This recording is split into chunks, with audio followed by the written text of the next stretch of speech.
my family's being affected. My mom's got heart problems. She's over my house right now cleaning for Thanksgiving. My own parents were scared to come to my house for Thanksgiving. Why? Because of all this stuff happening. Well, how do they know about all this stuff? Because I'm honest with my family. I honestly can't look at you and believe a word that's come out of your mouth. Hi and welcome to the third and final installment of the ridiculously bloated tale of Didi and Shakespeare. No, not that Shakespeare.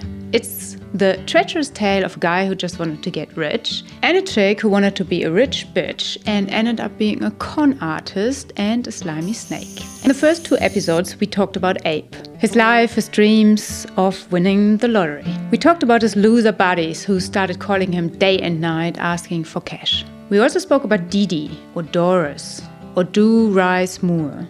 Didi, as we explained in the last episode, was a well-seasoned con artist who had finagled her way out of so many situations with her lies and manipulations. And all of a sudden, she found her way into Shakespeare's life. And then he vanished. Where do you think he vanished to? Comment your comment in the comments. Oh, did he vanish? I don't know. Oh, did he vanish? I don't know. But he didn't vanish, did he? Didi. He didn't go very far at all. Didi had been telling people that he traveled to Haiti. He got AIDS, apparently, or that he ran off with other babes. Because he wanted to pretend that he was dying of AIDS so that he doesn't have to pay child support and people won't look for him if he's dying of AIDS. But the truth is that Abraham was laid under a slab of concrete in her yard after being shot twice in the chest. Yeah, that's the sound of a gun.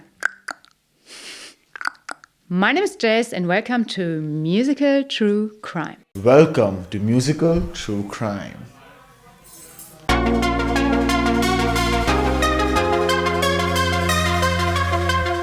Be sure to subscribe and to hit the notification bell so you can watch the crap out of our shows before your douchebag neighbor does. Fuck that guy anyway, he burps really loud at 4 a.m, so I heard.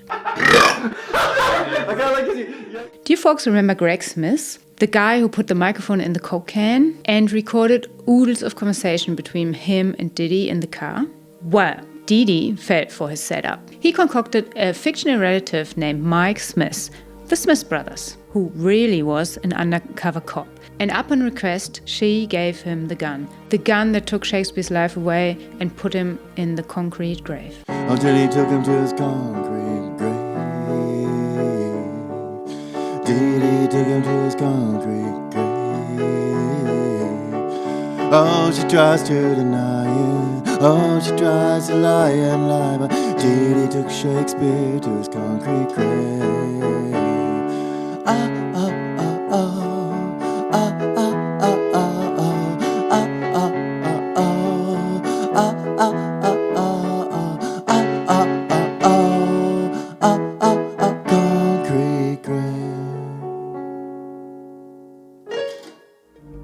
The day after Didi took Greg to her house and showed him the concrete slab, cops swarmed the joint and started digging. 48 hours later, they found the body of Abraham Shakespeare. He was buried 9 feet deep under a 30-foot by 30-foot concrete slab. He was also shot twice in the chest, as I already mentioned earlier. They also found a bit of Abraham's blood on her carpet, where she probably shot him. What a bitch. Bitch. Didi phoned the cops and went into the station, claiming that the killer's name was Ronald, and Ronald had told her where Abraham was buried. But the hilarious thing was that Ronald was in fact a fictional name that Didi and Greg Smith came up with during their conversations in the car. There's no Ronald. They made that up.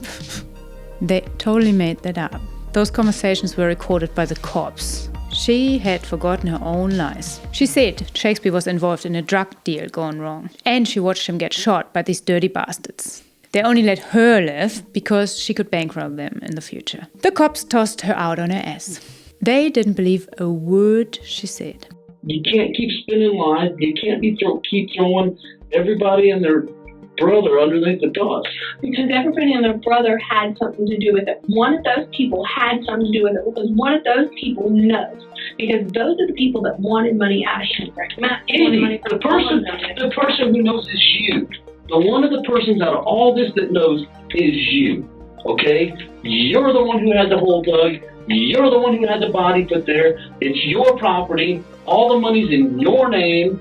Everything's you, okay? The only person who's going to answer questions here is you. End of story, okay? Nobody here has lied except for you. Because you don't believe me. Because you lied. And tried. Because I don't believe your lies? Because I've had to lie because you don't go and look out. Nobody You else. haven't. You don't listen to me. You haven't had to lie, Dee Dee. Yes, I have. No, you have not. I have had to rely profusely because you don't believe me. You don't believe me. I don't believe you because they're lies. How can I believe lies? You lied because I don't believe you. That makes no absolute sense at all. I didn't believe you because they were lies. I have ran so many bullshit lies and little things, rabbit holes, as my partner here likes to talk about. I've ran through all of these. It is getting pathetic.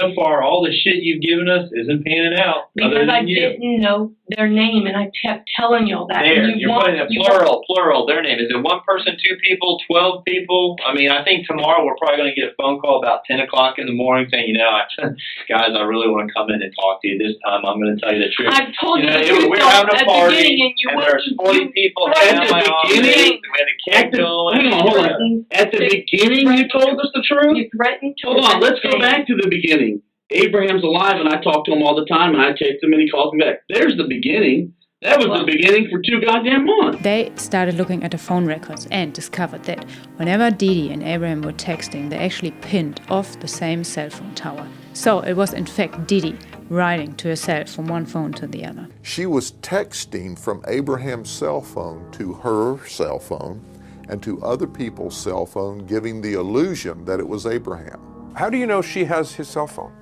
She told us. And she told you she did the texting? Yes, because she was creating the illusion for him to stay hidden. In the only interview she has given, Didi Moore told the Lakeland Ledger she believes Abraham Shakespeare is still alive. I think that he'll pop up if he realizes how the extent of what level this investigation has went to. Then she began to cry as she complained about the police search of her home and car. On January the 28th, 2010, James Moore, Didi's ex, was interviewed. He said that Didi rang him in the first 2 weeks of April 2009, asking him to dig a hole in her yard. He complied. She then asked him to come back later to fill it up again. It was a curious request, but he did what she asked for. Maybe out of old habit. Who knows? Happens. Happens all the time. He said it was too dark to see what was in the hole. She told him she buried trash in the hole. That makes perfect sense, right? Whenever I take the trash out, I dig a giant hole too in my front yard, toss the trash in, and then I usually fill it up with cement. That's what normal people do, right? Another excuse and another lie. Oh, Didi dug a hole and stuck Shakespeare inside. Another excuse and another lie. Another excuse and another lie.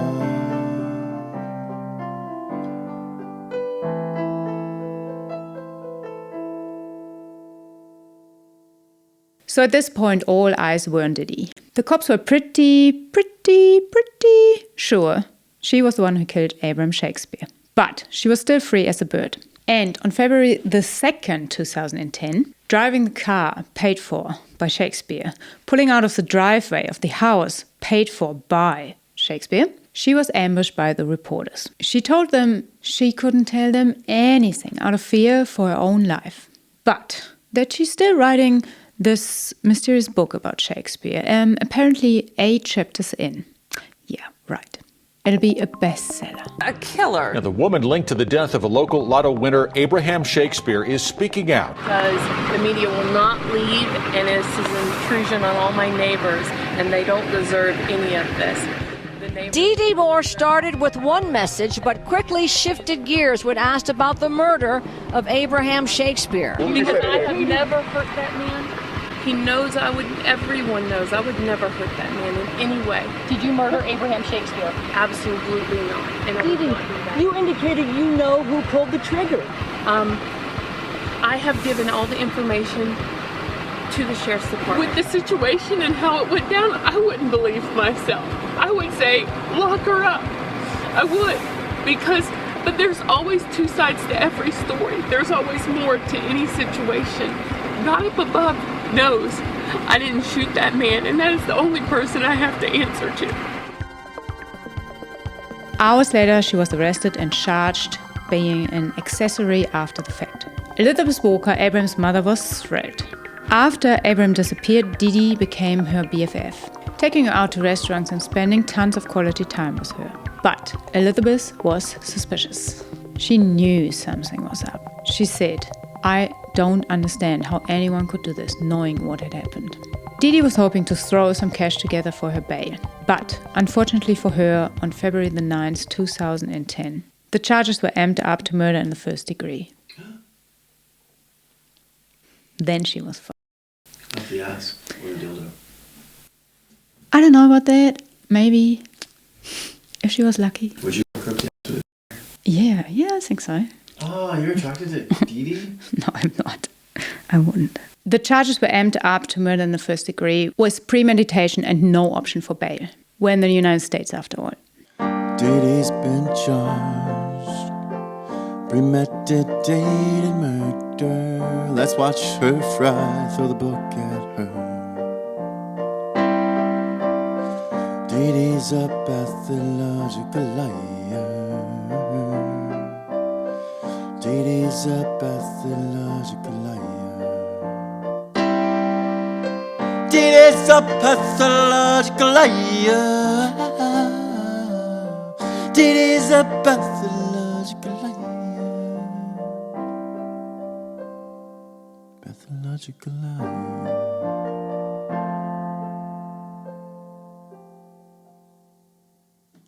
This is when a brand new story emerged. A woman on Didi's cell block named Angelina Marshall told the detectives that Didi told her that Abraham actually showed up on April the 6th.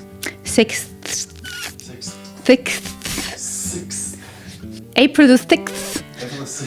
Jesus. 2009, demanding that Didi would give him the money from the safe for a drug deal. Didi argued with Shakespeare about the money, telling him that this was a bad move, and as the argument got heated, Didi's son RJ removed the gun from the safe. Abraham pulled out his own gun, and fearing for his life, RJ shot Abraham twice. Mind you, she had told another version of the story to the detectives earlier. The difference being that her son killed Abraham because he, Abraham, was choking Didi. Her story was changing. In this new, updated story, RJ and Didi were freaking out, so she called her ex James, and asked him to come and dig a hole. So he did. The rest is history. The cops' interview with Angelina revealed some pretty interesting information. There was an alleged garage closet where Didi stored Abraham's body before burying him. Gross. 2. There was money buried in several of Didi's bank accounts. Didi held a storage unit where she had possessions she told Angelina the police knew nothing about. Then the trial began. Didi looked remarkably different. It had been 3 years since Abraham's murder. They didn't have a hair salon or hair dye in jail, so her hair was back to its normal chestnut brown. She also lost a ton of weight. James J. Pruner, who headed up the prosecution, said soon after Didi Moore met Abraham Shakespeare, she became his financial advisor, and within only 90 days of that meeting, she had taken control of every asset Abraham had left. His last $1.5 million, the house on Red Hawk Bend, and all the debts he had on the street. Within 60 days of having been divested of everything he owns to Didi Moore, all that's left of Abraham Shakespeare is his decaying body in a grave under a concrete slab behind a house that she bought on Highway 60 near Plant City. Didi's trial was a circus. She had many outbursts and was scolded by the judge many times. Didi Moore nearly got thrown out of the courtroom for making faces during testimony.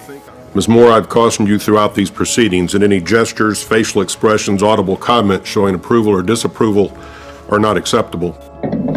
Didi Moore was treated in the jail infirmary after she complained about pain from her leg restraints.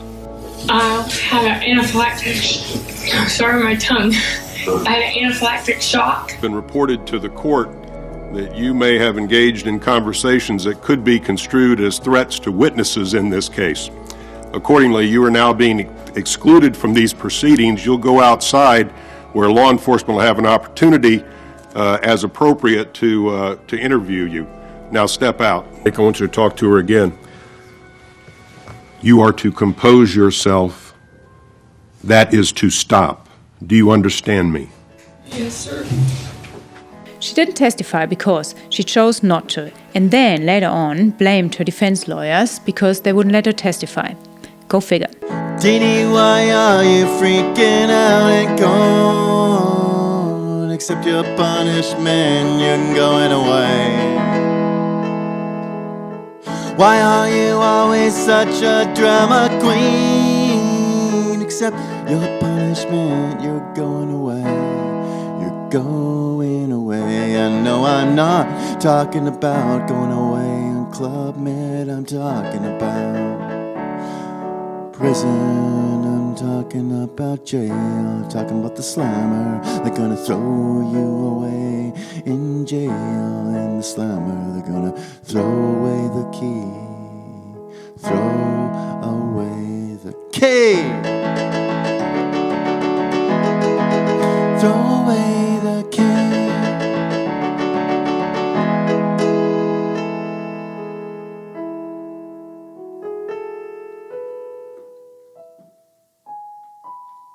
Greg Smith, on the other hand, relished his time on the stand. He barely stole a glance at Didi and took a sweet time telling the court exactly how demented this chick really was. The plan was she wanted me to burn the body. She wanted me to call Abraham's mother and tell Abraham's mother that I was him. Sudden, she said, and when he died. So I looked over at her, I said, well, what you mean when he died? Because she wanted to know about all of his assets. And she was like, I can help you clean him out. Yes, your client used a lot of coercion to make up a big fat fib. This was the sketch that she made. Digging down 3 foot and in, and I would see a white substance that was in the ground. And once I get to the white substance in the ground, I would see his body. Do you recall ever seeing this firearm, sir? Yes. And then she even tried to seduce one of the investigators. He said, my son RJ shot Abraham twice. Abraham was trying to choke me. RJ walked in the room, grabbed my gun, and shot him. He was only protecting me like any son would do. She actually came toward me, and she said that I wasn't going to get angry, that I was going to have sex with her. She said she was very attracted to me and hoped once her name was clear that I would pursue a relationship with her. She was found guilty of first-degree murder, mandatory life in prison. Nothing in this world is fair but love. She actually apologized, however. She wrote a letter, a handwritten letter. In this letter she said, I am truly sorry to the prosecutor, Abraham's mom, and all the others that I hurt for not being truthful. I regret my actions. Hang on, she's apologizing? Not so fast. In the next breath, she denied being the killer and pointed the finger at Greg Smith again. First of all, Greg Smith was out of town. Let's not forget that she asked Greg Smith to call Abraham's mother, pretending he was Abe so they would stop suspecting Didi. She stated that Greg Smith was having an affair with Abraham's wife, which is why it came to blows. She said there was a witness, apparently, who wasn't called by the attorneys. And now she wants a new trial. Didi, that letter was stupid. Didi, that letter was really, really dumb. If you didn't want to apologize for taking Abraham's life, why did you write the letter in the first place?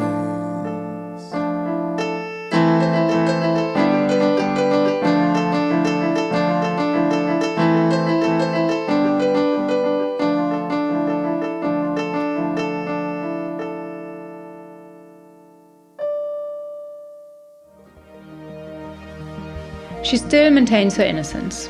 She's told about 3,000 versions of what possibly happened that April night in 2009. But I think we can all safely assume she keeps spinning all sorts of fanciful tales about what happened to Abraham Shakespeare until the day she meets her maker. But as they say, lies always change and the truth stays the same. Right, Erica? What do you guys think of Didi? Do you think she's just misunderstood? Do you think it was no lies in the end and we are all wrong? Comment your comment in the comments. So, what do we learn from the story? Lies are stupid. And remember, stay safe out there.